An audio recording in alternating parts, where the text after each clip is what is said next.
తెలంగాణ వ్యాప్తంగా గ్రామ సభలు ముగిశాయి. తెలంగాణ వ్యాప్తంగా గ్రామ సభలు ముగిసిన తర్వాత రాష్ట్ర వ్యాప్తంగా మొత్తం 16,348 గ్రామ సభలు నిర్వహించారు. ఇవన్నీ కూడా ముగిశాయి. రేషన్ కార్డులు, ఇందిరమ్మ ఇళ్ల కోసం లక్షల్లో గ్రామ సభల్లో దరఖాస్తులు వచ్చాయి. ప్రజాపాలనలో ఇందిరమ్మ ఇళ్ల కోసం 83 లక్షల దరఖాస్తులు వచ్చాయి. వీటిలో 30 లక్షల మందిని అర్హులుగా ప్రభుత్వం తేల్చింది. అలాగే రేషన్ కార్డుల కోసం 6,85,000 దరఖాస్తులు వచ్చాయి. 10 నుంచి 15 లక్షల ఎకరాలకు రైతు భరోసా కట్ చేస్తూ కూడా నిర్ణయం తీసుకున్నారు. అయితే ఇవాళ నుంచి మరోసారి లబ్ధిదారుల ఇంటికి సర్వే టీంలు వెళ్ళబోతున్నాయి. మరోసారి లబ్ధిదారుల ఇంటికి వెళ్ళి లబ్ధిదారులపై అభ్యంతరాలపై ఎంక్వైరీ చేసే అవకాశం ఉన్నట్టుగా తెలుస్తుంది. మా ప్రతినిధి రమేష్ ఉన్నారు పూర్తి సమాచారం అందించడానికి. ఒకసారి గ్రామ సభల్లో కొన్ని చోట్ల వివాదాలు చోటు చేసుకున్నాయి. గ్రామ సభలు జరుగుతున్నప్పుడు కాంగ్రెస్, బీఆర్ఎస్ నాయకుల మధ్య కొన్ని వాగ్వాదాలు కూడా చోటు చేసుకున్నాయి. టెన్షన్ వాతావరణం ఏర్పడిన పరిస్థితులు కూడా ఉన్నాయి. ఇవన్నీ ఈ గ్రామ సభలో చోటు చేసుకున్నాయి. మొత్తానికి గ్రామ సభలు ముగిసాయి. మరోసారి ఇంటింటికి వెళ్ళి సర్వే చేయాలని ప్రభుత్వం అనుకుంటూ ఉంది. సర్వే టీములు కూడా ఇంటింటికి వెళ్ళబోతున్నాయి. గ్రామ సభలు జరుగుతున్నప్పటి దృశ్యాలు ఒకసారి చూద్దాం. ఓకే అండి, ఇప్పుడు మన రాష్ట్ర ప్రభుత్వం గౌరవనీయులు రేవంత్ రెడ్డి గారికి ముఖ్యమైనటువంటి పథకాలు ఏవైతే ఉన్నాయో ఈ 4 పథకాలకు సంబంధించి 2024 మార్చి 31వ తారీఖు లోపు, అంటే ఒక ఆర్థిక సంవత్సరంలో ఎవరైతే 20 రోజులకు పైబడి ఉదాహరణకి నా పేరు పద్మయ్య నాయుడు, నా పేరు వచ్చి దాంట్లో నాకు ఒక 2 ఎకరాలు ఉంది. నేను ఇక్కడ లిస్ట్ లో నా పేరు వచ్చిన ముఖ్యమైన విషయం ఏంటంటే అండి, దయచేసి పేరు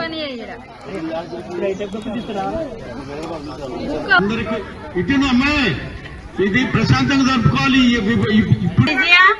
బాణవతు గాయత్రి, బాణవతు వనిగళ్ల భాగ్యలక్ష్మి, గోరుముచ్చు శాంతయ్య, దావూరి యాదమ్మ, దార పెదమరియమ్మ, దార సంపూర్ణ, ముఖ్య శారద, జల్ది ఉషారాణి, అరిపికట్ల బావ.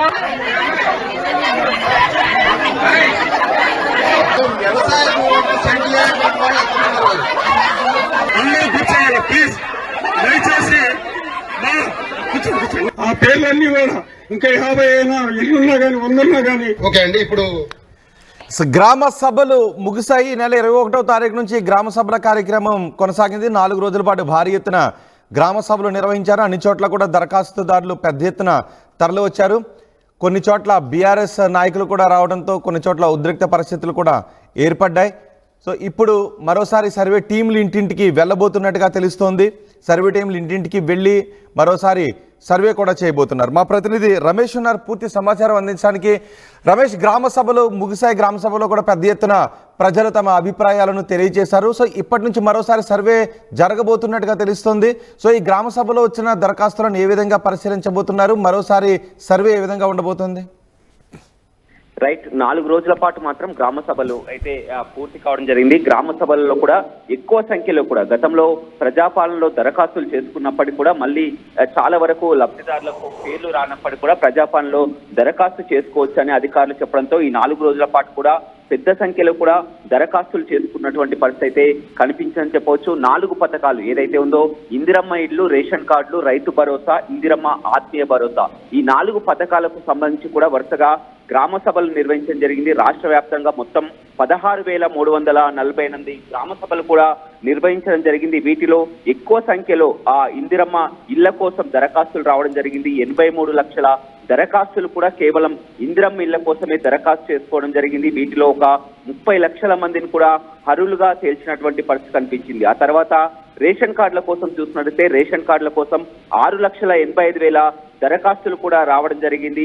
అదేవిధంగా రైతు భరోసా కొత్తగా వ్యవసాయ యోగ్యమయ్యే భూములన్నింటికీ కూడా రైతు భరోసా అందిస్తామని గ్రామాల వారిగా కూడా వ్యవసాయ అధికారులు, రెవెన్యూ అధికారులతో కూడా సర్వే చేయించడం జరిగింది. అదే గ్రామ సభల్లో కూడా వెచ్చించడం జరిగింది.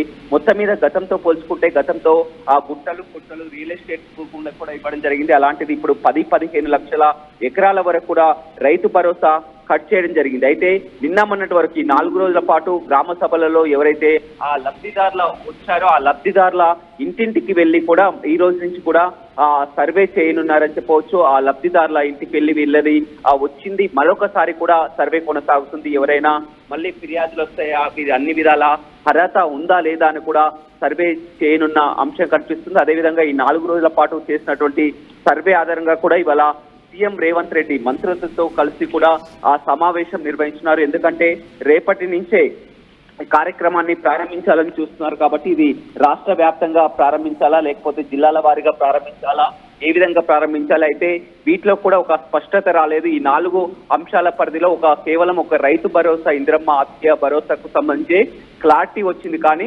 రేషన్ కార్డులు కానీ ఇందిరమ్మ ఇళ్ళ ఈ 2 పథకాల్లో మాత్రం చాలా వరకు గందరగోళం చోటు చేసుకున్నటువంటి పరిస్థితి కనిపించింది. మనం చూసిన అన్ని 4 రోజుల పాటు గ్రామ సభలలో కూడా పెద్ద ఎత్తున కూడా ఒక చర్చ అయితే జరిగింది. ఎక్కువగా రైతు భరోసాపై క్లారిటీ ఉంది, కానీ రేషన్ కార్డులు ఎక్కువ సంఖ్యలో కూడా పోటీ పడుతున్నారు. రేషన్ కార్డులకు పోటీ పడడం కూడా కేవలం రేషన్ కార్డు కోసం, రేషన్ బియ్యం కోసం కాదు. ఈ రేషన్ కార్డు ఉంటే అన్ని విధాల అన్ని పథకాలకు కూడా ఎలిజిబుల్ ఉంటుంది. రేషన్ కార్డునే ప్రామాణికంగా తీసుకుంటారని కూడా రాష్ట్ర వ్యాప్తంగా ప్రజలంతా కూడా పెద్ద ఎత్తున రేషన్ కార్డు కోసమే దరఖాస్తులు చేసుకున్నటువంటి పరిస్థితి కావడంతో కూడా 6 లక్షల వరకు కూడా దరఖాస్తులు రావడం జరిగింది. అయితే ఈ రేషన్ కార్డుల పంపిణీ ఇప్పుడే కొనసాగుతుందా లేకపోతే పోస్ట్ పోన్ చేస్తారా వేచి చూడాల్సింది. ఏదేమైనప్పటికీ కూడా ఈ రోజు సమీక్షా సమావేశం, మంత్రులతో సమీక్షా సమావేశం సీఎం రేవంత్ రెడ్డి జరిపిన తర్వాత ఒక క్లారిటీ అయితే వచ్చే అవకాశం అయితే కనపడుతుంది. రైట్ రమేష్, గ్రామ సభలు ముగిశాయి. సుమారు 16,000కు పైబడి గ్రామ సభలు నిర్వహించారు. ఈ గ్రామ సభల్లో మొత్తం 4 పథకాల కోసం లబ్ధిదారులు దరఖాస్తులు చేసుకున్నారు. ఆ 4 పథకాల్లో ఇందిరమ్మ ఇల్లు ఉంది, రైతు భరోసా ఉంది, అలాగే కొత్త రేషన్ కార్డులు ఉన్నాయి. ఇందిరమ్మ ఆత్మీయ భరోసా కోసం ఈ పథకాల కోసం దరఖాస్తులు చేసుకున్నారు. 16,348 గ్రామ సభలు నిర్వహించారు. ఈ గ్రామ సభల్లో ప్రజల నుంచి భారీ ఎత్తున దరఖాస్తులు వచ్చాయి. రేషన్ కార్డులు, ఇందిరమ్మ ఇళ్ల కోసం లక్షల్లో దరఖాస్తులు వచ్చాయి.